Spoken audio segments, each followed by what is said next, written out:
Hello दोस्तों, मैं सुनील तार, junior account assistant in Indian railway, आप सभी का अपने यूट्यूब चैनल एसएस क्लासेस पे स्वागत करता हूं। दोस्तों, अपने ज्योमेट्री की आज सेकंड क्लास अपने पढ़ेंगे। इससे पहली क्लास में अपने ज्योमेट्री को स्टार्ट किया था, तो काफ़ी कुछ चीज़ें इसमें छोटी छोटी चीज़ें होती है जो स्टूडेंट को अक्सर जब सवाल करते हैं तो उसमें समझ में नहीं आती। तो अपनी छोटी छोटी चीज़ें लेके चलने हैं ताकि जब सवाल करेंगे तो आपको इनमें प्रॉब्लम ना आए। ठीक है दोस्तों, तो ये जो भी अपनी क्लास चल रही है ये रेलवे की कोई भी एग्जाम हो, स्पेशली रेलवे और स्टेट गवर्नमेंट, ठीक है, इन दोनों के लिए है। और जो भी एसएससी के एग्जाम है, जो प्री तक की तैयारी है, इससे सवाल आ जाएंगे डायरेक्ट, आपकी तैयारी अच्छी हो जाएगी। ठीक है, तो चलिए अब अपनी क्लास को स्टार्ट करते हैं। तो जो भी चीज मैं नोट करवाऊं उसको अच्छे तरीके से नोट करना अपने नोटबुक में, ठीक है, उसको रिवाइज करना। अगर ये प्रकार की चीजें आप करते रहोगे, नोट्स बनाओगे, रिवाइज करोगे, उसके बाद आप क्वेश्चन लगाओगे तो आपको लगेगा ये तो मैंने पढ़ रखा है, ये भी पढ़ रखा है ना, इस प्रकार आपको फीलिंग आएगी। मेरी बात मानोगे तो आपको हर एक चीज क्लियर होती जाएगी। इसके अलावा दोस्तों, एएलपी के सीबीटी 1 के आपको टेस्ट मैंने करवा दिए, प्रीवियस ईयर 2018 के, सीबीटी 2 के भी करवा दिए, और एनटीपीसी सीबीटी 1 के टेस्ट चल रहे हैं। तो जो भी दोस्त तैयारी कर रहा है, यहाँ से जाके अगर ये नहीं लगाया तो ये लगाओ, और ये एनटीपीसी के लिए लगाने तो ये भी आप लगा सकते हो। और जो एएलपी की तैयारी कर रहे हैं टेक्नीशियन की, वो एनटीपीसी की जो टेस्ट चले उनको जरूर लगाएं, क्योंकि इसमें लेवल थोड़ा सा अप है, जिससे आपकी तैयारी अच्छी हो जाएगी। अगर आगे आने वाला एग्जाम थोड़ा सा भी टफ आया तो आपको दिक्कत नहीं आएगी। ठीक है दोस्तों, चलिए क्लास को स्टार्ट करते हैं। फर्स्ट पॉइंट पे अपने चलते हैं। आज अपने दोस्तों सबसे पहला पॉइंट पढ़ेंगे क्या? आज पढ़ेंगे अपने परपेंडिकुलर। क्या पढ़ेंगे दोस्तों? परपेंडिकुलर। अब दोस्तों सबसे पहले अपने जानेंगे परपेंडिकुलर क्या होता है। इसको हिंदी में बोलते हैं दोस्तों लंब। क्या बोलते हैं? लंब। ये क्या होता है दोस्तों? आपने एक लाइन खींची, ठीक है, इस लाइन पे अगर अपने एक और लाइन खींची जो इसके मान लो कोई भी पॉइंट है इस पे आके मिलती है, कोई भी पॉइंट है इस पे आके मिलती है, इसको अपने बोला कि ये पॉइंट इसका मान लो ये पॉइंट है ए, ये पॉइंट हो गया बी, ये पॉइंट हो गया सी। अब इस पॉइंट में मिल रही है, अगर इन दोनों रेखाओं के बीच में ए बी रेखा और इसको मान लो आप ओ सी रेखा, ठीक है, इनके बीच अगर 90 डिग्री का कोण बन रहा है, इधर 90 है तो इधर भी 90 ही बनेगा, 90 और 90 180 होता है सरल रेखा पर। अगर 90 डिग्री का कोण बने तो इसको बोलेंगे अपने क्या, कि ओसी रेखा है वो ए बी रेखा पर लंब है। इसको लंब को अपने कैसे दर्शाते हैं, ये देखो, जैसे ये चिन्ह है ना, इसी को अपने शॉर्ट में लिख दिया, देखो लंब, इस प्रकार ये 90 डिग्री कोण बनेगा ना।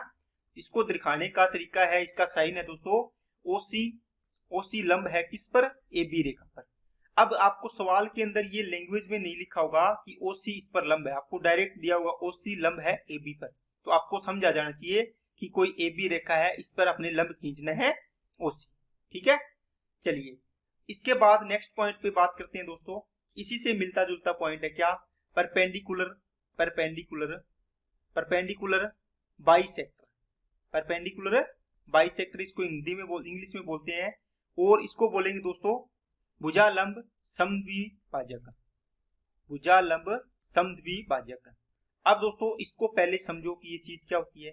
अगर एक बार समझ गए उसके बाद आपको ये चीजें अपने आप समझ में आ जाएगी। देखो, आपने पढ़ा था क्या? लंब, ओनली परपेंडिकुलर पढ़ा था आपने। ये लाइन पढ़ी, ये परपेंडिकुलर मैंने बढ़ा दिया इस लाइन पे एक, ठीक है, ये एक परपेंडिकुलर बढ़ा दिया। लेकिन दोस्तों जो लंब था उसको अगर अपने सीधा पढ़ेंगे तो इसका मतलब है वो लाइन आप यहाँ खींचो, यहाँ लाइन खींचो, चाहे यहाँ लाइन खींचो, है ना, कहीं पर खींचो, इनके बीच में अगर 90 डिग्री का कोण बन रहा है, देखो 90 डिग्री 90 डिग्री 90 डिग्री, तो इसको बोलेंगे अपने लंब। लेकिन जो अपने ये चीज पढ़ रहे हैं इसका मतलब क्या हुआ? बाइसेक्टर। बाइसेक्टर का मतलब है देखो लंब समद्विभाजक। सम का मतलब समान, द्वि का मतलब दो, और भाजक का मतलब दो भागों में बांटना। ये चीजें आपके पास हटा देते हैं अपने, ये दोनों चीजें। अब इस चीज को अपने मान लो आपने यहां से रेख के ये एक रेखा खींची, ठीक है, अब इसमें आपने एक ओ इसको मान लो और सी ये पॉइंट मान लो। आपने क्या किया? ओ सी एक लंब खींचा किस पर? ए बी पर। और इसके क्या होंगे, ये पार्ट और ये पार्ट क्या होंगे? बराबर होंगे। पिछले वाले में अपने ये चीज नहीं बोली थी कि ये बराबर हो सकते हैं और नहीं भी हो सकते। अगर बराबर हो गए, अपने इस प्रकार इसको लंब को खींचा है, तो इसको बोलते हैं भुजा लंब समद्विभाजक। मतलब है भुजा है ये ए बी, इसको इसके ऊपर क्या है, लंब है, ये 90 डिग्री कोण। ये क्या करता है, जो लंब डाला है ये इस भुजा को दो भागों में बराबर बांटता है। इसका मतलब ये AO बराबर होगा किसके दोस्तों, OB के। बराबर क्या लिख सकते हो इसको, 1/2 इंटू AB। बात समझ आई क्या। AO भुजा की लंबाई है, बराबर होगी किसकी, OB की, क्योंकि दोनों पार्ट बराबर है। और ये दोनों पार्ट किसके बराबर हो सकते हैं, AO बराबर हो सकता है AB का आधा, इसको ऐसे लिख सकते हैं, या फिर OB का सॉरी OB भी क्या होगा, OB, ये क्या होगा, ये भी क्या होगा, AB पूरी भुजा का आधा होगा। ठीक है, तो हर एक चीज यहाँ से आप सीख सकते हो। 3 पॉइंट बनते हैं, तीनों चीजें मैंने आपको बता दी। तीसरा पॉइंट ये बता दिया पहले ही, OC लंब है AB पर। तो यहाँ से ये पॉइंट आपने सीखा क्या, कि एक भुजा है कोई भी, उस पर आपने एक लंब डाला, मान लो इसको यहाँ लिख दिया। क्या ये पार्ट और ये पार्ट बराबर है क्या, नहीं है। इसको भुजा लंब समद्विभाजक नहीं बोलेंगे, ओनली इसको बोलेंगे परपेंडिकुलर, ओनली परपेंडिकुलर है ये। ठीक है, ये भुजा मान लो PQ है, इस पर ये मान लो R और S है, आप लिखोगे RS लंब है किस पर दोस्तों, PQ पर, बस इतना लिखोगे।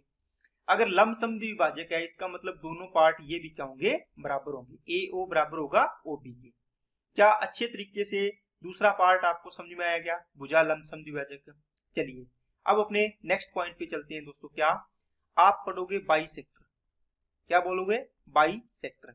इसको हिंदी में क्या बोलते हैं, अर्धक बोलते हैं। क्या बोलते हैं दोस्तों, अर्धक, या फिर इसको क्या बोलते हैं, समद्विभाजित। ठीक है, ये दोनों चीज इसको हिंदी में बोलते हैं, इंग्लिश में बोलते हैं इसको बाइसेक्टर। देखो बाइसेक्टर का मतलब क्या हुआ, दो भागों में बांटता है, ये तो बात आप समझ गए। अर्धक मतलब आधा करता है, लेकिन करता किसको है, ये चीज आपको नोट करने वाली है। देखो आपने क्या किया दोस्तों, एक रेखा आपने क्या खींची, ये खींची, और दूसरी रेखा आपने क्या किया दोस्तों, इसी पॉइंट से आपने ये खींच दी। आपने क्या किया, दो पॉइंट, एक ही पॉइंट से दो रेखाएं आपने खींच दी। इसको आप पॉइंट नंबर दे दो O, पॉइंट O, इसको दे दो A, इसको दे दो B। अब देखो दो ये रे बन गई, आपने कल पढ़ा होगा, कल पढ़ाया था मैंने। अब इनके बीच में ये कोण बना है, मान लो पूरा कोण बन गया थीटा, जो भी बनेगा थीटा, है ना। अब कहता है कि इसके बीच में एक ऐसी लाइन खींचो दो इसको बराबर बांट दे, इस कोण को इसके बीच में अपने मान लो इस प्रकार कोई रेखा खींची है जो इसको क्या कर दे दोस्तों, बराबर बांट दे कोण को। ये मान लो आपने रेखा खींच दी, ये खींच दी, तो इसका मतलब क्या हुआ, ये वाला पार्ट और ये वाला पार्ट दोनों क्या होंगे, बराबर होंगे। इसको बोलते हैं अर्धक या बाइसेक्टर। मतलब जो रेखा कोण को, जो एंगल को बाइसेक्ट करती है, दो भागों में बांटती है, उसको क्या बोलते हैं, बाइसेक्टर। या फिर इसको आगे पढ़ेंगे अपने एंगल बाइसेक्टर। क्या बोलेंगे, जो एंगल को बाइसेक्ट करती है उसको बोलते हैं एंगल बाइसेक्टर। ठीक है, अब देखो ये मान लो पूरा कोण मान लो 60 डिग्री का है, पूरा कोण 60 डिग्री का है, आधा आधा कितना हो जाएगा, ये 30 हो जाएगा, ये भी कितना हो जाएगा, 30 हो जाएगा। क्या बात समझ आई क्या। इसी प्रकार मान लो मैं दो लाइन और बनाता हूँ ना, पॉइंट, इसको देखो आपको ये पॉइंट दे दिया, एक ये और एक आपने खींच दिया, ये आपने इसके बीच में एक अर्धक खींच दिया दोस्तों, क्या ये खींच दिया। आपको ये कोण दिया हुआ है, मान लो दे दिया 100 सॉरी ये दे दिया मान लो 84 डिग्री। ये पूरा कोण कितना है, 84। बताओ इधर वाला और इधर वाला पार्ट क्या होंगे, बराबर होंगे, मतलब थीटा ये तो थीटा ये होगा। तो पूरा कोण कितना बनेगा, थीटा और थीटा 2 थीटा। पूरा कोण कितना है, 84 डिग्री। तो थीटा की वैल्यू कितनी आएगी, 2 से डिवाइड करो इसको, 42 डिग्री आ जाएगी। क्या बात समझ आएगी सभी को, ठीक है ना। तो ये है इसका बाइसेक्ट का। चलिए नेक्स्ट पॉइंट पे चलते हैं दोस्तों। नेक्स्ट पॉइंट है, दो समांतर रेखाओं को एक तिर्यक रेखा काटे। दो समांतर रेखाओं को एक तिर्यक रेखा काटे। देखो इंग्लिश में बताता हूं दोस्तों, तिर्यक रेखा काटे। इसके दोस्तों काफी क्वेश्चन बनते हैं, तिर्यक रेखा काटे। देखो इस पे ही डिपेंड है बहुत सारी चीजें, तो वो आप बहुत सारी चीजें यहाँ से सीखोगे। देखो समांतर का मतलब पैरेलल साइड, तिर्यक का मतलब ट्रांसवर्सल लाइन। अब कैसे काटेगी वो भी बताता हूं। देखो आपने मान लो क्या किया, दो समांतर रेखाएं खींची, एक ये रेखा खींच दी और एक दूसरी रेखा आपने ये खींच दी। ठीक है, अब देखो दोस्तों आपने एक तिर्यक रेखा और खींच दी, इसमें से एक तिर्यक रेखा और खींच दी। दो समांतर रेखाएं जा रही है दोस्तों, कौन सी, ए बी, ये सी ये डी। समांतर का मतलब कल बताया था, इनके बीच की दूरी हमेशा जहां तक भी जाएगी ये सेम रहेगी, है ना। अब देखो एक तिर्यक रेखा आपने एल और एम और खींच दी। अब इसमें देखो कोण बनेंगे, काफी कोण बन रही है, यहां से आप बहुत सारी चीजें सीखोगे। कोण एक, इसको कोण 2 नाम दे दो, इसको कोण 3 नाम दे दो, इसको कोण 4 नाम दे दो। ये कोण 5, कोण 6, कोण 7 और कोण 8। क्या इसके अलावा और कोण बन रहे हैं क्या? नहीं बन रहे। आप देखो दोस्तों, इससे अपने सारी चीजें अब लिखते जाएंगे और आप सीखते जाइए और नोट भी करते जाइए दोस्तों साथ साथ में। ये पॉइंट है, इसको अच्छे से नोट करते जाओ। देखो सबसे पहला पॉइंट आता है दोस्तों इसमें क्या कि आपको ये लिखना है कि ए बी समांतर है। इसको समांतर को ऐसे दर्शाते हैं किसके? CD के। दूसरा पॉइंट क्या है? दूसरा पॉइंट है LM एक क्या है दोस्तों? एक है तिर्यक रेखा या ट्रांसवर्सल लाइन। इसको लिख लेना। इसमें पहला पॉइंट अपने नोट करेंगे दोस्तों संगत कोण। क्या? संगत कोण। सीखते जाओ, नोट करते जाओ दोस्तों। इसको इंग्लिश में बोलते हैं दोस्तों कोरेस्पोंडिंग एंगल, कोरेस्पोंडिंग एंगल। ठीक है, ये इसको बोलते हैं इंग्लिश में। अब देखो कौन सा होता है संगत कोण। देखो ये मान लो AB है, ये क्या है? एक रेखा है, इसके जैसी ही क्या है? CD है। बताओ इसके जस्ट ऊपर अपने 4 की बात करेंगे तो इस CD रेखा के ऊपर अपने किसकी बात करेंगे? कौन से कोण की बात करेंगे? आप बोलो सर इस 4 के जैसा हमें ना ये लग रहा है। देखो ये कोण लग रहा है कि नहीं लग रहा? इसी प्रकार इस एक कोण नंबर 1 है, इसके जैसा ही हमें 5 नंबर वाला लग रहा है। देखो इसके लाइन के जस्ट ऊपर है और इस रेखा के जस्ट इस वाली साइड है और इससे ऊपर है। इसी प्रकार इस रेखा के जस्ट ऊपर और इस रेखा के इधर है। मतलब ये दोनों कोण क्या है? बराबर। तो ये कोण क्या होंगे दोस्तों? क्या होंगे? इनको बोलते हैं संगत कोण। तो कोण 1 संगत होगा किसके? कोण 5 के। कोण 4 संगत होगा किसके? कोण 8 के। कोण 2 संगत होगा किसके? कोण 6 के। और 3 संगत होगा किसके? कोण 7। संगत होने का मतलब क्या हुआ? बराबर होंगे। तो कोण 1 बराबर होगा दोस्तों किसके? कोण 1 बराबर है किसके? कोण 5 के। कोण 4 बराबर है किसके? कोण 8 के। और कोण 3 बराबर है किसके दोस्तों? कोण 7 के। कोण 2 बराबर है किसके? कोण 5 के। यहां से ये सारी चीजें अगर आपको समझ में आ गई तो आपके बहुत सारे सवाल में ये चीजें लगेगी, आपको यहाँ पर दिक्कत नहीं आएगी। तो आप ये चीजें नोट कर लो। 1 बराबर 5 के है, 2 बराबर 6 के है। मतलब ये कोण जितना होगा थीटा है तो ये कोण भी क्या होगा? थीटा। ये मान लो कोण है अल्फा है तो ये कोण भी क्या होगा? अल्फा। इसी प्रकार ये कोण मान लो बीटा है तो 4 के बराबर 8 नंबर कोण वाला भी क्या होगा? बीटा होगा। 3 वाला जितना भी कोण होगा उतना ही क्या होगा? 7 वाला होगा। क्या ये चीजें सभी को समझ में आ गई क्या? चलिए अब दोस्तों अपने क्या बात करेंगे?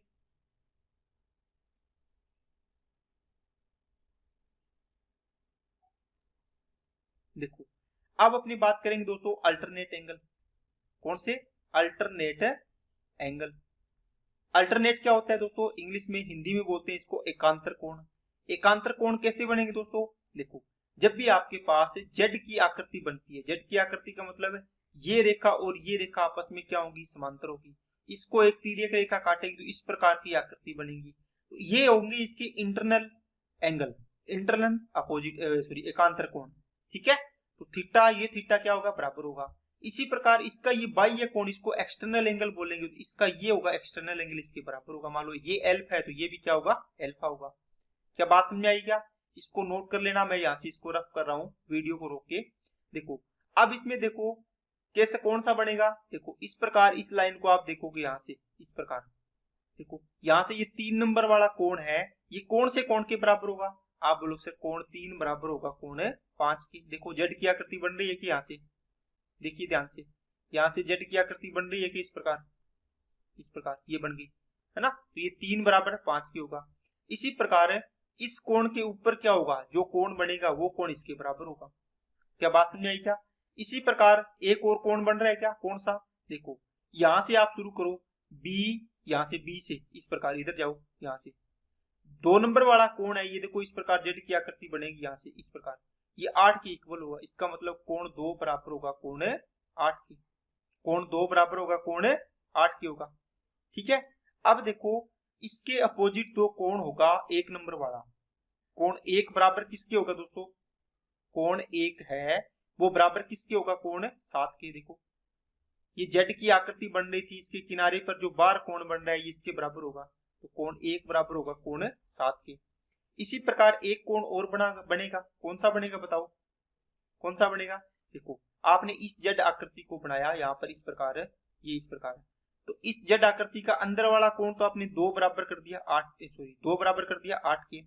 लेकिन इसका जो एक्सटर्नल एंगल है वो क्या है, 4 है। तो 4 बराबर किसके होगा, 4 बराबर किसके होगा दोस्तों, देखो इसके, ये 6 के बराबर होगा, क्योंकि यहाँ पर ये पॉइंट आ रहा है ना इसके अपोजिट, ये इंटरनल एंगल हो गया, ये एक्सटर्नल हो गया। तो ये चीजें आपको नोट करनी है सारी। तो यहाँ से मैं इसको रफ कर रहा हूँ थोड़ा सा। देखो दोस्तों, मैंने ये सारी चीजें हटा दी ताकि आपको अच्छे से समझ में आ जाए। तो यहाँ पे ये कोण लिखने वाला था, कोण 4 बराबर होगा कोण 6। अब देखो ये चीजें, ये हो गया एक्सटर्नल एंगल, इसको बोलेंगे एक्सटर्नल, है ना, एक्सटर्नल अल्टरनेट। और ये दो होंगे, ये इंटरनल वाले होंगे। क्या होंगे, इंटरनल मतलब आंतरिक कोण। आंतरिक मतलब क्या हो गया, जैसे ये जेड की आकृति बनी, ये कोण है, ये देखो अंदर है इसके, ये कोण अंदर है, तो ये होंगे इंटरनल एकांतर कोण बराबर होंगे। इसका बाहर वाला कोण होगा, ये क्या होगा, इसका बाहर वाला ये होगा, तो ये दोनों कोण क्या होंगे, एक्सटर्नल होंगे, इससे बाहर होंगे, है ना, तो बाहरी कोण इसके बराबर होते हैं। क्या इतनी बात समझ में आई क्या सभी को, ठीक है। तो ये हो गए दोस्तों आपके कौन से एकांतर कोण इक्वल कैसे होते हैं, वो आपको मैंने समझा दिया। नेक्स्ट पॉइंट दोस्तों इसमें कौन सा आता है, vertically opposite angle. Vertically opposite angle, ये क्या होगा दोस्तों, शीर्षाभिमुख कोण। शीर्षाभिमुख कोण। अब देखो ये कौन से कोण होते हैं, अब देखो जब भी आप क्या करते हो, दो तलवारों को एक दूसरे से क्रॉस करवाते हो, इस प्रकार करवाते हो ना, तो यहाँ पर देखो कोण बनेगी, ये एक रेखा होगी, ये दूसरी रेखा होगी, यहाँ पर ये कोण बनती है। मान लो ये कोण थीटा है, तो ये कोण भी क्या होगा, थीटा, इसके अपोजिट एंगल। इसको बोलते हैं शीर्ष मिल रहे हैं, देखो दोनों के, इसके ये शीर्ष मिल रहे हैं, तो यहाँ से ये कोण और यहाँ से ये कोण दोनों के शीर्ष मिल रहे हैं, इन दोनों कोणों के, तो ये बराबर होते हैं। इसी प्रकार इस साइड में भी क्या होगा, बराबर होगा। तो ये कोण मान लो अल्फा है, तो इधर वाला कोण भी क्या होगा, अल्फा होगा। मान लो जैसे एग्जांपल दिया मैंने, ये कोण मान लो आपको 120 डिग्री है, तो बताओ ये कोण कितना होगा, आप बोलोगे सर ये क्या होगा, शीर्षाभिमुख कोण है तो 120 होगा। तो ये कोण कितना बचेगा, देखो ये है रेखा, ये एक सरल रेखा है, सीधी रेखा है, इस पर मान लो ये कोण एक बना दिया आपने, कितना कितना 120। तो बताओ पूरी इस रेखा पर कितना कोण बनता है, पूरा 180। 180 में से ये 120 है, तो ये कितना बचेगा, 60। इसका मतलब ये भी कितना होगा, 60 होगा। तो ये सारी चीजें आपको निकालनी आनी चाहिए। जरूरी नहीं है रेखा को अपने ऐसे लिखेंगे तो ये 180 होगा, इसको अपने ऐसे सीधा लिख दिया बिल्कुल, तो ये कोण इस पर कोण बनाओगे तो 180 बनेगा। अब आपने ये रेखा खींच दी, ये कोण मान लो 120 है, तो बताओ ये कोण कितना बचेगा, ये बन गई ना एक इसको काटने वाली तिरछी रेखा, तो ये 60 हो जाएगा। बात समझ में आ गई क्या सभी को। तो ये होते हैं दोस्तों शीर्षाभिमुख कोण। इस पीछे वाले सवाल में आपने देखो, इसमें बताओ शीर्षाभिमुख कोण कौन कौन से होंगे, इसको मैं यहाँ लिखता हूँ, शीर्षाभिमुख कोण, इसको लिख लेना वर्टिकली अपोजिट एंगल। अब इसके लिखो कोण 1 बराबर है कोण 3 के, देखो ये रहा, कोण 1 बराबर होगा किसके, कोण 3 के। कोण 2 बराबर होगा किसके, कोण 4 के। कोण 5 बराबर होगा किसके, कोण 7 के। कोण 6 बराबर होगा किसके, कोण 8 के। देखो ये दोनों अपोजिट बराबर होंगे, इसी प्रकार 8 और 6 बराबर होंगे। 1 और 3 बराबर होंगे, उसी प्रकार 2 और 4 बराबर होंगे। क्या बात समझ में आ गई क्या। तो ये इसका नेक्स्ट पॉइंट हो गया, शीर्षाभिमुख कोण बराबर होते हैं। नेक्स्ट पॉइंट पे अपने चलते हैं दोस्तों, समांतर रेखाओं और तिर्यक रेखाओं के एक ही तरफ बने आंतरिक कोणों का योग 180 डिग्री या संपूरक होता है। अब ये पॉइंट कैसे, देखो आपने एक रेखा ए और बी ये खींची, दूसरी समांतर रेखा इसके सी डी खींची, ये ए बी और बी सी, ए बी और सी डी रेखाएं आपस में क्या है, समांतर है। इनको एक एल एम मान लो, ये एल है ये एम, एल एम तिर्यक रेखा इसको एक काट रही है, इसको तिर्यक रेखा आपने नाम दे दिया। अब देखो दोस्तों, इसने बोला है समांतर रेखाएं कौन सी है, ये रही, ए बी और सी डी के बीच का क्षेत्र तो ये आ गया ना, इसके बीच वाला ये क्षेत्र, ये देखो ये सारा क्षेत्र, इसका ये क्षेत्र आ गया। इनके देखो रेखाओं, समांतर रेखाओं और तिर्यक रेखाओं के एक ही तरफ, देखो समांतर रेखाएं ये रही दोनों, इसका इस साइड, और तिर्यक रेखा के एक साइड, इसके बीच में देखो यहाँ पर बने ये कोण बनेगा एक, तो ठीक है एक बनेगा दोस्तों ये कोण। देखो दो समांतर रेखाएं इनके बीच है, और तिर्यक रेखा के एक साइड में, इधर वाली साइड दूसरी होगी। इनके कोणों बने कोणों का योग कितना होता है दोस्तों, 180 डिग्री, मतलब संपूरक कोण के बराबर होता है। मतलब दो कोणों का योग 180 डिग्री हो तो आप पढ़ के आए हो कितना क्या होता है, वो संपूरक कोण होता है। इसका मतलब इसको बोलते हैं कि क्या है, समांतर रेखा और तिर्यक रेखा के एक ही तरफ बने आंतरिक कोणों का योग 180 डिग्री होता है। सेम पॉइंट दोस्तों इस वाली साइड में लगाइए, ये कोण, और इधर वाली साइड में ये कोण, ये भी तो क्या है, समांतर रेखाएं हैं दोनों। इसके ये तिर्यक रेखा के इस साइड में आ गए। इन दोनों कोणों का योग भी हमेशा क्या होता है, 180 डिग्री होता है। क्या इतना पॉइंट समझ में आया क्या बात सभी को? तो इसको मैं आपको लैंग्वेज में लिख देता हूँ, इसको डायग्राम बना लेना आप ऐसे, ठीक है। इसको मैं लिख रहा हूँ आपको ताकि आपको ये चीजें आपको याद रहे। देखो क्या करोगे, इसको लिखो कोण 1, इसको कोण 2, ये कोण 3, ये कोण 4। अब बताओ इन दोनों कोणों का योग 180 होगा, मतलब कोण 1 प्लस कोण 3 बराबर क्या होगा दोस्तों, 180 डिग्री के। इसी प्रकार इन दोनों कोणों का योग भी क्या होगा, कोण 2 प्लस कोण 4 की वैल्यू बराबर किसकी होगी, 180 डिग्री के। ये पॉइंट आपको नोट कर लेने हैं दोस्तों, ताकि आपको चीजें क्लियर हो जाए। क्या बात समझ में आ गई क्या सभी को? नेक्स्ट पॉइंट पे चलते हैं दोस्तों। क्या है, दो समांतर रेखाएं हैं AB और CD। इसका मतलब क्या हुआ, AB समांतर है किसके, CD के।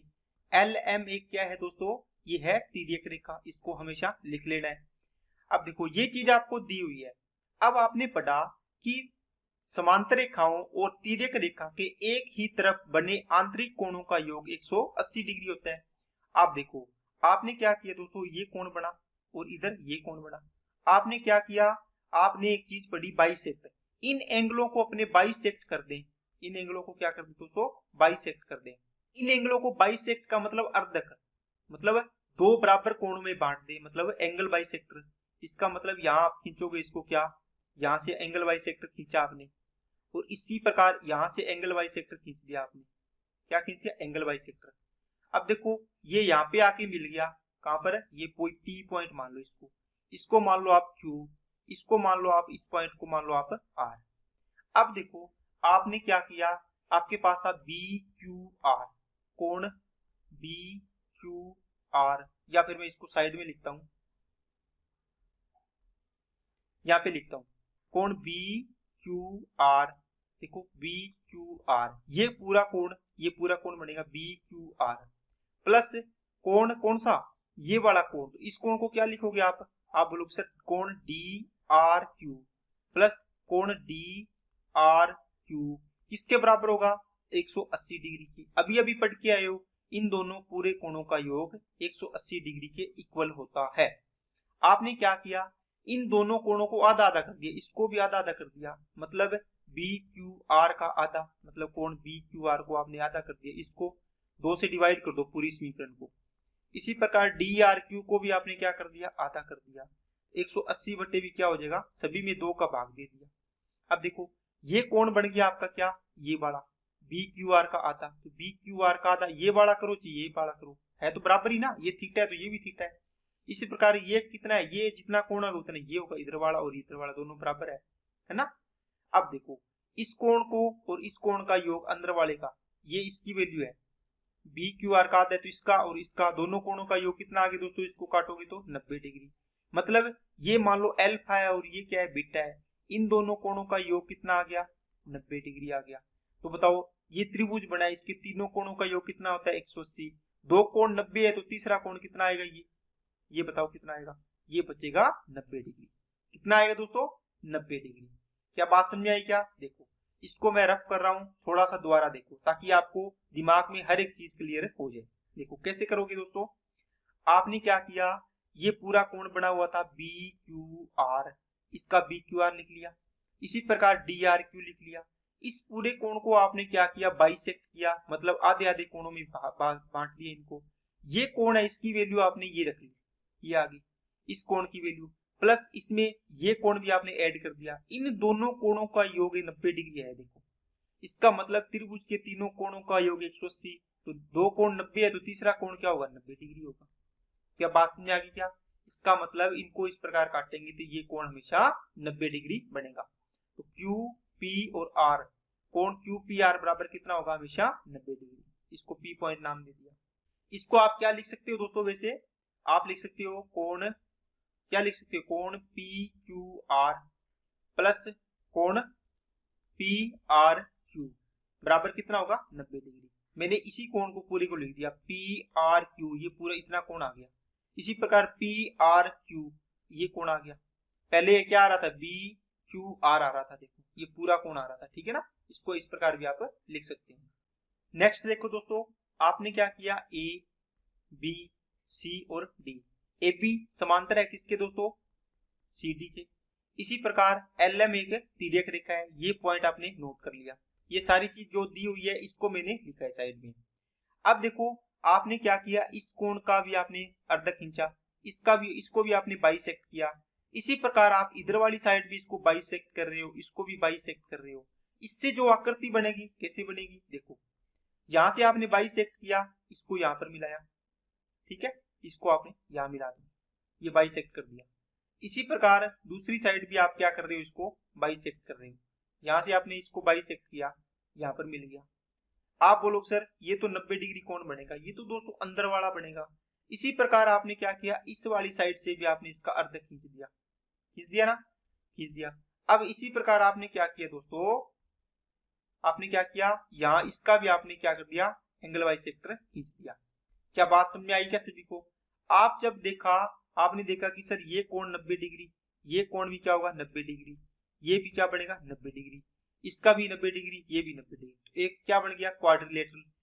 ये आकृति कौन सी बनती है, ये बनता है दोस्तों रेक्टेंगल, मतलब है आयत बनता है। याद रखना है आपको, क्या बनता है, रेक्टेंगल, रेक्टेंगल बनता है, ये आयत बनता है। इसका मतलब इसकी ये भुजा और ये भुजा आपस में बराबर होगी, ये वाली भुजा और ये वाली भुजा आपस में बराबर होगी।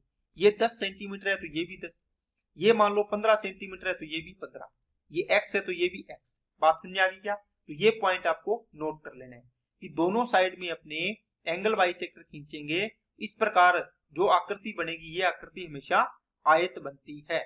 क्या बात समझ आई क्या? इसको आप P Q R S नाम दोगे, इसका मतलब आप बोलोगे PQ बराबर है किसके दोस्तों, RS के। देखो PQ बराबर है ये RS के, इसी प्रकार QR बराबर होगी किसके, PS के। ये बात आप नोट कर सकते हैं। और PQRS हमेशा क्या बनेगा, एक आयत बनेगा।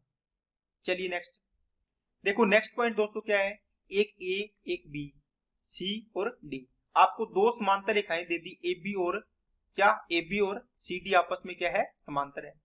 अब दोस्तों इसमें क्या होगा, AB पर आपको दे दिया एक पॉइंट P, बहुत ही अच्छा, बहुत ही जबरदस्त पॉइंट है, इसको नोट कर लेना अच्छे तरीके से और ध्यान से समझना, मैं आराम से समझाता हूं इसको।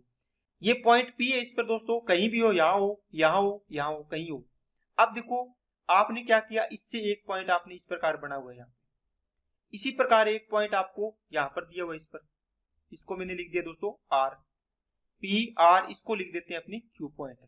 अब यहां से एक थ्योरम बनती है, थ्योरम का नहीं आपको सीधा याद रखना है, क्या, मान लो ये कोण इसका बना हुआ है दोस्तों अल्फा, इसका ये कोण बना हुआ है बीटा, इसको मान लो अल्फा मान लो, बीटा मान लो, है ना, इसको थीटा मान लो, थीटा 1 मान लो, इसको थीटा 2 मान लो, कुछ भी मान लो, इससे कोई फर्क नहीं पड़ता, इसको A मान लो, इसको B मान लो।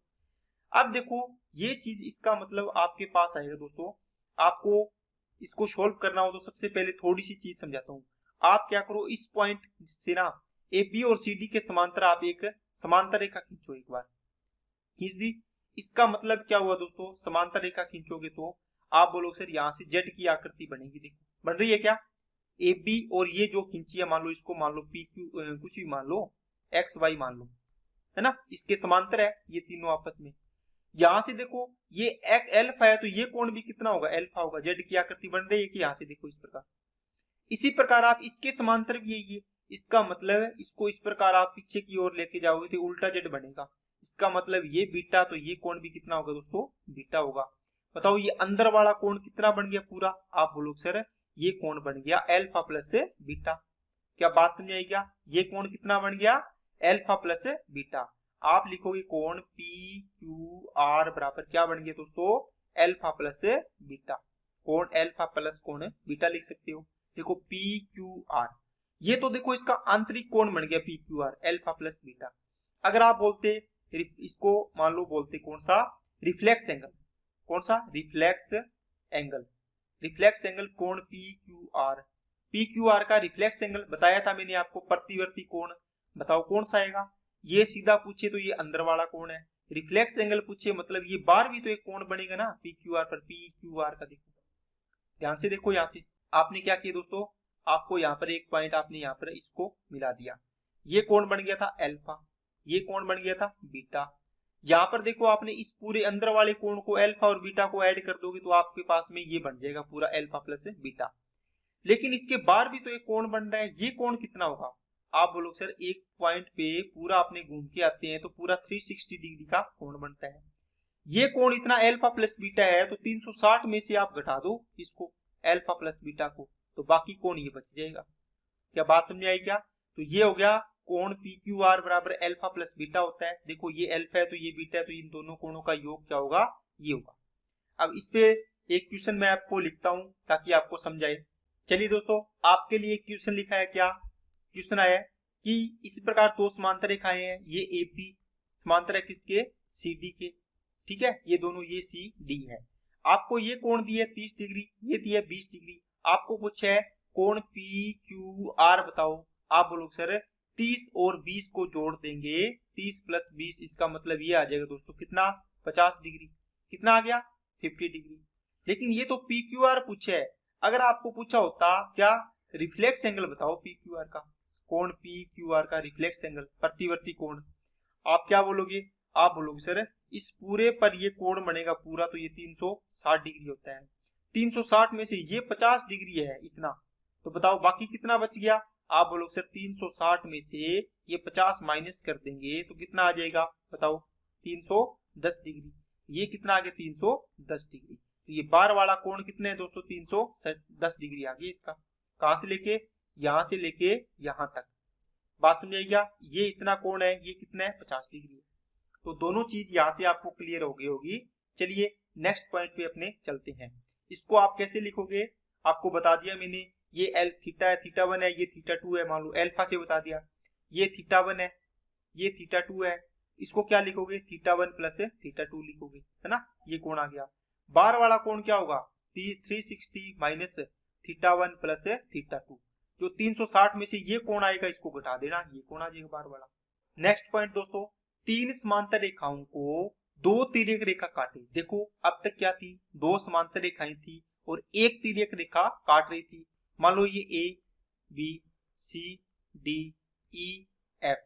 इसको समांतर रेखाओं को नाम देने की बजाय अपने ये लिख लेते हैं, इसके पॉइंट लिख लेते हैं, ठीक है। पॉइंट लिख लेंगे, कौन से, इसको पॉइंट ए नाम दो, ये बी, ये सी पॉइंट, ये डी पॉइंट, ये ई पॉइंट और ये एफ पॉइंट। यहां से आप दो चीज नोट करो दोस्तों, क्या, देखो अब देखो इनके बीच की दूरी बराबर है, ये दूरी। अब ये दूरी इसके बराबर है, ये जरूरी नहीं होता, ठीक है। आप कहो कि ए सी बराबर है क्या सर बी डी के, होगी होगी, नहीं होगी दोस्तों, हो सकती है नहीं भी हो सकती, ठीक है ना। ये अलग अलग कंडीशन पे डिपेंड करता है। तो दोस्तों इसमें आपके पास क्या होगा, अगर आप ए से सी, देखो पहली दो समांतर रेखाओं के बीच की दूरी ले रहे हो आप इतनी, इसमें भी आप इतनी लो यहां से, है ना। अब देखो आपने ए सी लिया, इसी प्रकार बराबर में इसका क्या लो, बी डी लो, इतना ही। इसी प्रकार ए से आप देखो आगे सी से ई ले रहे हो, यहां से यहां ले रहे हो नीचे, तो यहां से यहां लो इसको रेशो, यहां से सी से ई का रेशो ले रहे हो ये, इसमें भी डी से ई का लो, क्योंकि सी के साथ सी से ई इतनी दूरी ले रहे हो ये, इस वाली से, इसका भी आप ये पार्ट लो, तो कितना आएगा, ये आएगा दोस्तों डी एफ। पहला पॉइंट इससे ये बना सकते हो। दूसरे तरीके से कैसे लिख सकते हो, ए से सी की दूरी, ठीक है, तो ए से ई की दूरी ले लो। अब देखो आपने ए इस पॉइंट से, ए से इस रेखा से सी तक ली, तो इसको बी से कहां तक लो, डी तक लो, बराबर आएगा बी से डी तक। फिर आपने ए से ई तक लिया, इसका मतलब इसको भी क्या लो, बी से एफ तक लो। मतलब जो संगत कोरस्पॉन्डिंग तरीके से लेना आपको, संगत तरीके से, जो इसमें कर रहे हो वैसे इसमें करना है। तीसरा पॉइंट आप क्या कर सकते हो, पहले आप बोलो कि मैं तो ये लूंगा ए से ई तक की लूंगा ऊपर, इसको पलट दो, चाहिए वही चीज बन जाएगी। नीचे क्या लूंगा, सी से ई लूंगा, तो सी से ई यहाँ पे रख दो। इसी प्रकार ये बी से एफ तक पूरी, बी से एफ तक, और ये डी से एफ तक लेंगे यहाँ, तो डी से एफ तक आ जाएगी। जो मर्जी तरीके से आप कर सकते हो, तो इसको ऐसे लिख सकते हो, ठीक है। ये आप इसको ध्यान रखना, इसको कैसे लिखते हैं, यहाँ से आपका डायरेक्ट क्वेश्चन बनेगा, तो ये आपका आंसर करना होगा। अब दोस्तों इसमें एक पॉइंट और होता है, वो आपको मैं नोट करवाता हूँ कैसे। देखो यहाँ पर आपको दिया होगा, ये मान लो आपको दी होगी ए साइड, ये दी होगी दोस्तों बी, मतलब ये इसके बीच की दूरी कितनी है, ए है, इसके बीच की दूरी कितनी है, बी है। ये इसकी लेंथ है, यहाँ से लेके यहाँ तक कितनी लेंथ है, बी। यहाँ से लेके इस ए पॉइंट से लेके इस बी पॉइंट तक, जो भी पॉइंट है सी है, इस तक क्या है, ए इसकी लेंथ है, ये इसकी लंबाई। आपको दे दिया इसकी लेंथ एक्स, इसकी लेंथ दे दिया आपको वाई। आपको पूछेगा ये बीच वाली सी डी बनी है ना, ये भी समांतर है इसके, सी से लेके डी तक, इसकी लेंथ बताओ कितनी आएगी। इसकी लेंथ क्या निकालोगे दोस्तों, देखो ए के अपोजिट साइड, देखो ए का अपोजिट कौन सा है, ये वाला, ए को वाई से गुणा करो। इसी प्रकार बी के अपोजिट साइड ये एक्स है, तो इससे एक्स से गुणा करो, बी एक्स। नीचे क्या आएगा, ए प्लस बी, बराबर में क्या आएगा, किसकी, सी से डी, मतलब सी डी की लेंथ आ जाएगी।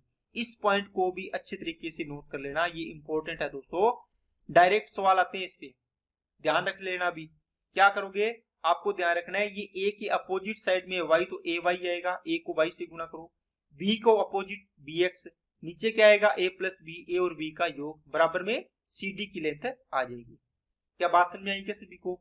तो ये दोस्तों आपको आज की थ्योरी मैंने करवाई है, काफी मतलब आराम से, धीरे से, बढ़िया तरीके से आपको धीरे धीरे समझाइए, ताकि आपके दिमाग में हर एक चीज क्लियर हो जाए। तो चलिए इस पे बेस्ड अपने कुछ क्वेश्चन करते हैं, ताकि आपके थ्योरी रिवाइज हो जाए। चलिए दोस्तों, फर्स्ट क्वेश्चन पे, दिए गए चित्र में x का मान बताओ। दोस्तों आपको बताया था एक सरल रेखा पर जो एक तिर्यक रेखा काटे, दो कोण बने, तीन कोण बने, चार कोण बने, इन सभी कोणों का योग 180 डिग्री होता है। बताओ 6x और 3x का योग कितना हो गया, 9x, किसके बराबर होगा, 180 के। x की वैल्यू कितनी आएगी, 20 डिग्री, है ना। आपको पूछे x का मान, तो x का मान कितना आएगा, x का मान पूछे तो x का मान तो 20 डिग्री आ गया। चलिए नेक्स्ट पे, दिए गए चित्र में y का मान, देखो दोनों कोणों का योग कितना होगा, 3y और 7y, 10y, तो 10y की वैल्यू किसके बराबर है, 180 के, तो y की वैल्यू किसके बराबर आएगी, 18 डिग्री के। आंसर नंबर हो गया दोस्तों बी। चलिए नेक्स्ट पे, ए का मान बताना है दोस्तों, दो कोण बने हैं, ये कोण और ये कोण, दोनों कोणों का योग किसके बराबर, 180, 5 और 3 8a, ये 8a प्लस में कितना 12, बराबर में 180, ये 12 माइनस करो कितना आएगा, 168, 8a बराबर कितना आ गया, 168, ए की वैल्यू कितनी आ गई, 21 डिग्री, तो ए का मान आ गया सी। चलिए नेक्स्ट पे, ए रेखाएं ए और बी एक दूसरे के समांतर है, मतलब ये ए बी और बी सी क्या है, सॉरी ए और बी ये समांतर है। कोण x का मान बताना है। अब देखो दोस्तों, ये कोण मान लो 160 डिग्री है, इसका ये अपोजिट एंगल हो गया शीर्षाई विमुख कोण, याद करो कितना होगा, 160 डिग्री। जब भी दो रेखाएं आपस में इस प्रकार काटे ट्रांसवर्सल, तो इनके अपोजिट एंगल होंगे, ये देखो थीटा है तो ये भी थीटा, शीर्षाई विमुख कोण बराबर होते हैं, ये 160 है। इसके बाद आप क्या करोगे, आप बोलोगे सर दो रेखाएं समांतर है और एक तिर्यक रेखा है, इनके एक ही तरफ बने कोणों का योग 180 डिग्री होता है। बताओ ये 160 है तो ये कितना होगा, 20 डिग्री होगा, तो x की वैल्यू कितनी आ जाएगी, 20, ये आंसर आ गया। दो नियम लग गए ना इसमें, ये चीजें आपको याद होती जाएगी। इसमें लगाओ, दिए गए चित्र में ए ओ बी एक सीधी रेखा है, सरल रेखा है, ए ओ सी का मान ये दिया हुआ है, इसका मान ये दिया हुआ है। आपको पता है एक सरल रेखा पर जितने भी कोण बने, इन कोणों का योग कितना होता है, 180, मतलब इनको ऐड करो, 3x प्लस का 20 प्लस का 4x माइनस का 36 बराबर में किसके, 180 की। आपको x की वैल्यू पूछी है, 3 और 4 7x, बराबर देखो 36 और ये कितना बचेगा, -16, और ये हो जाएगा +16 यहाँ पर, तो 196। x की वैल्यू कितनी आ गई, 28 7 196 होता है, तो 28 डिग्री इसका आंसर आ गया। चलिए नेक्स्ट पे, ए और बी पर देखो कितने कोण बने हैं, देखो मैंने बोला है एक सरल रेखा पर कितने भी कोण बने, इन सभी कोणों का योग 180 डिग्री के बराबर होता है। इनको ऐड करो, 3x माइनस का 8 प्लस का 50 डिग्री प्लस का x प्लस 10 डिग्री बराबर में कितना, 180। देखो 3 और 1 4x, 50 और 10 60, 60 में से 8 गया 52, 52 इधर जाके क्या होगा, माइनस होगा, 4x बराबर ये घटा दो, इसको कितना आ गया 8, 7 में से 5 गया 2 और ये आ गया 1, ये कितना आ गया, 4 से काटो, 4 तिया 12 4 2 8, तो 32 डिग्री, x की वैल्यू आ गई 32 डिग्री। चलिए नेक्स्ट पे, दिए गए चित्र में 4x बराबर 5y है, तो 4x बराबर क्या है, 5y। यहाँ से x और y का रेशियो कितना आ गया दोस्तों, 5/4 आ गया, ये y में इधर ले गया, x इधर ले आया। इसका मतलब है x की वैल्यू कितनी है, 5, y की वैल्यू कितनी है, 4। इनका रेशियो बताओ, इन दोनों का योग कितना होगा, y प्लस x का 180 डिग्री होगा। यहाँ पर रेशियो में इनका योग कितना है, 4 और 5 है 9, तो 9 की वैल्यू 180, 1 की वैल्यू 20 डिग्री, x की वैल्यू कितनी है 5, तो 5 की वैल्यू निकालो कितनी आएगी, 20 5 100 डिग्री, आंसर आ गया 100। चलिए नेक्स्ट पे, इनमें से निम्न में से कौन से कोण पूरक कोण है, कॉम्प्लीमेंट्री एंगल पूछे दोस्तों, ये ऑप्शन दिए हुए हैं। देखो कौन से कोण पूरक कोण है, देखो जिन दो कोणों का योग, पूरक कोण कौन से होते हैं, कॉम्प्लीमेंट्री एंगल है जिनका योग क्या हो, मान लो एक्स कोण है और एक वाई कोण है, इन कोणों का योग किसके बराबर हो, 90 डिग्री। इनमें जो भी देखो, ये तो देखो 90 से ज्यादा हो गया, ये वैसे ही 90 से ज्यादा है, तो ये कितना हो गया 40 और 30 70 75 ही बना, ये नहीं है, इनको ऐड करो तो ये 90 डिग्री बनेगा। तो ये मतलब कौन सा हो गया, ये ऑप्शन हो गया। चलिए नेक्स्ट पे, यदि दो रेखाएं किसी बिंदु पर परस्पर काटती है तो शीर्षाभिमुख कोण हमेशा क्या होंगे, इक्वल होते हैं। होते हैं कि नहीं होते, समान होते हैं। देखो दो रेखाएं इस प्रकार काटती है तो शीर्षाभिमुख कोण होते हैं वो क्या होते हैं दोस्तों, बराबर होते हैं। शीर्षाभिमुख कोण हमेशा क्या होते हैं, बराबर होते हैं। चलिए नेक्स्ट पे, AB और CD दो रेखाएं हैं, AB पर एक बिंदु P है, एक रेखा PQ। देखो AB और CD दो रेखाएं हैं, AB पर एक बिंदु है दोस्तों P, AB रेखा एक तो आपके पास, ठीक है, और AB पर एक बिंदु है P, आपने P नोट कर लिया यहाँ पे। एक रेखा PQ CD से R पर मिलती है, तो ये मान लो आपके पास क्या है, सॉरी इसको सीधा बना लेते हैं थोड़ा सा। एक रेखा क्या है दोस्तों, CD है, ये CD है। CD पर एक पॉइंट है दोस्तों R, इसको R लिख लिया। यदि कोण BPR, देखो BPR ये कितना है, देखो BPR ये कौन बनेगा, जो कोण बनता है वो बीच में आता है, देखो बीच में आया ये P, 30 डिग्री है, ये 30 डिग्री आ गया। आपको CRQ कितना है, 150। कहाँ है CR और कहाँ है Q, कहाँ है,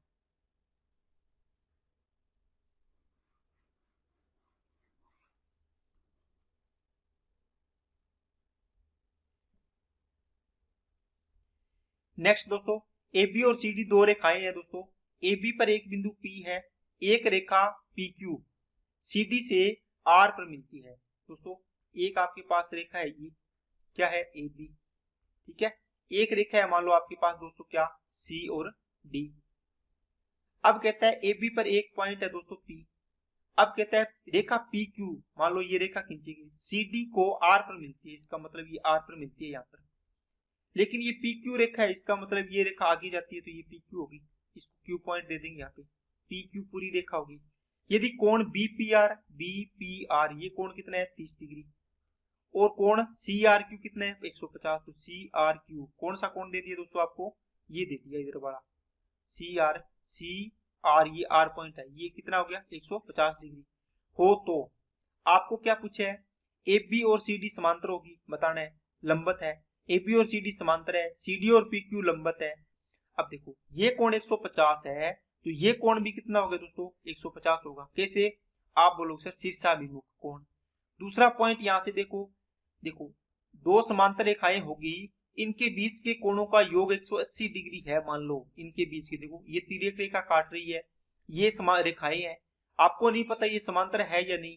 अगर इन दोनों कोणों का देखो यहां से ये सेम चीज बन रही है, 180 डिग्री है, तो डेफिनेटली ये दोनों रेखाएं आपस में क्या होगी, समांतर होगी।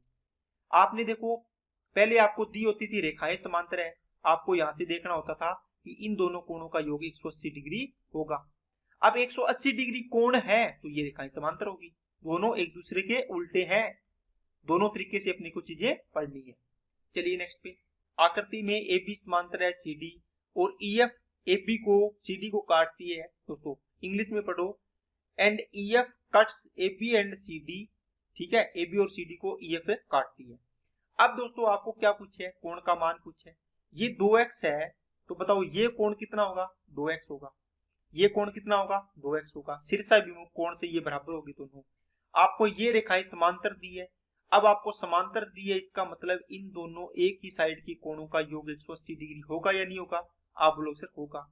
मतलब 2x और 4x प्लस 12 को ऐड करो, कितना हो गया 6x प्लस 12, किसके बराबर होगा 180 डिग्री के, तो 6x बराबर कितना आएगा 168 डिग्री। ये 12 माइनस कर दिया, x की वैल्यू आ गई दोस्तों कितनी, 6 दूनी 12, 6 8 48, इसका मतलब 28 डिग्री x का मान आ गया।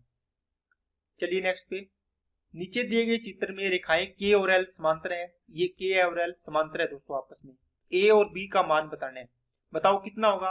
आप बोलो सर ये वही तो चीज है, दो रेखाएं समांतर है, इसमें एक पॉइंट ये एक पॉइंट ये, यहाँ पे A कोण बन रहा है, ये B कोण बन रहा है, इन दोनों कोणों का योग इसके बराबर यहाँ पर a प्लस बी होता है। अब देखो a और b का योग a प्लस बी यहाँ पर आएगा पूरा, और यहाँ पर कितना दिया हुआ 45, मतलब 45 डिग्री इसका आंसर आ गया। अगर इसका प्रतिवर्ती कोण पूछता तो आप बोलते सर 360 माइनस क्या करते 45, कितना आता 5, और ये कितना आता 1, और ये आता 315 डिग्री आंसर आता। चलिए नेक्स्ट पे, दिए गए चित्र में ए बी समांतर है सी डी के, ठीक है, ये इसके समांतर है। A B O 45 degree, C O D ये 100 डिग्री हो गया। सी डी ओ बताओ, सी डी ओ ये कोण आपको पूछा है। अब दोस्तों ये कैसे निकालोगे बताओ। अब देखो इसका मान लो आप किस तरीके से कर सकते हो, ये कोण 45 डिग्री है तो ये कोण कितना होगा बताओ मेरे को, 45 होगा या नहीं होगा। आप बोलो सर इस प्रकार जेड की आकृति बन रही है, देखो समांतर रेखाएं होगी तो जेड की आकृति बनते ही कोण बराबर हो जाएगी, ये थीटा तो ये भी थीटा। अब देखो एक त्रिभुज है, ये 100 डिग्री है, ये 45 है, 145 हो गया। तीनों कोणों का योग 180 होता है, 180 में से ये घटा दो दोनों कोण, 5 और 7 में से 4 गया 3, तो ये कितना आ जाएगा 35 डिग्री, तो आंसर आ गया सी। चलिए नेक्स्ट पे, एलएम एक समांतर रेखा, एक सरल रेखा है और एलएम पर ओ एक बिंदु है। एलएम एक क्या है दोस्तों, सरल रेखा है। एलएम पर एक बिंदु क्या है दोस्तों, ओ है। रेखा ओ एन खींची गई, जो ओवल ओ, यहां से ओ पॉइंट है, ओवल ये रही ओवल ओ एल, जो ओवल अथवा ओएम की संपाती नहीं है, इसका मतलब एक रेखा ओ एन खींची है, इसके संपाती नहीं है। कोण, यदि कोण M O N L O N का एक तिहाई है, एम ओ एन कोण एम ओ एन है, कोण एल ओ एन का एक तिहाई है, मतलब ये 3 है तो इसका 1 है, ये मतलब ये एल ओ एन मान लो इस प्रकार आप खींचोगे तो ये बनेगा। देखो ये कोण, ये बड़ा कोण है, ये 3 है, मान लो 3x मान लो, ये कितना होगा x होगा, इसका एक तिहाई है एम ओ एन। इन दोनों कोणों का योग कितना होगा बताओ, 4x होगा। 4x किसके बराबर होगा 180 के, x की वैल्यू किसके बराबर होगी 45 के। आपको पूछा कोण एम ओ एन मतलब ये कितना आ जाएगा 45 डिग्री, आंसर आ जाएगा। चलिए नेक्स्ट पे, नेक्स्ट दोस्तों ये समांतर दिया हुआ है सी डी, इसके समांतर है क्या, ए बी समांतर है सी डी के, ठीक है, ए बी समांतर है सी डी के, और ई एफ समांतर है दोस्तों, ये रेखा समांतर है किसके, देखो ई एफ समांतर है डी क्यू के, तो डी ई एफ का मान बताना है, डी ई एफ ये कोण पूछा है आपको, ये कोण। अब ये कोण कैसे बताओगे बताओ, देखो एक रेखा दो समांतर रेखाएं हैं, इसको एक रेखा काट रही है, ये कोण 42 डिग्री है, तो बताओ ये कोण भी कितना होगा 42 होगा, इससे ये कोण 42 हुआ कि नहीं हुआ बताओ मेरे को, हो गया ना। अब देखो दोस्तों ये एक ही रेखा है पूरी, एक रेखा पर एक तो कोण बन रहा है दोस्तों इस प्रकार, देखो ये 42 डिग्री, एक आपने यहाँ काटा ये 86 है, ये कोण पूछा है तो तीनों कोणों का योग अपने इनको जोड़ेंगे 180 के बराबर होगा। ये x मान लो 42 plus x plus 86 equal to कितना हो गया 180 डिग्री होगा। x बराबर कितना हो गया, तो इनको ऐड करके इधर से घटा दो, 6 और 2 8, 8 और 4 12, घटा दो इसमें से कितना आ जाएगा 2, ये आ गया 6, तो 62 डिग्री इसका आंसर, सॉरी 7 में से 2 गया 5, तो 52 डिग्री इसका आंसर आना चाहिए, आ गया ना, तो ये आ गया 52 डिग्री। चलिए नेक्स्ट पे, ये दोस्तों आपको मैं होमवर्क में दे रहा हूं आज के लिए, ठीक है।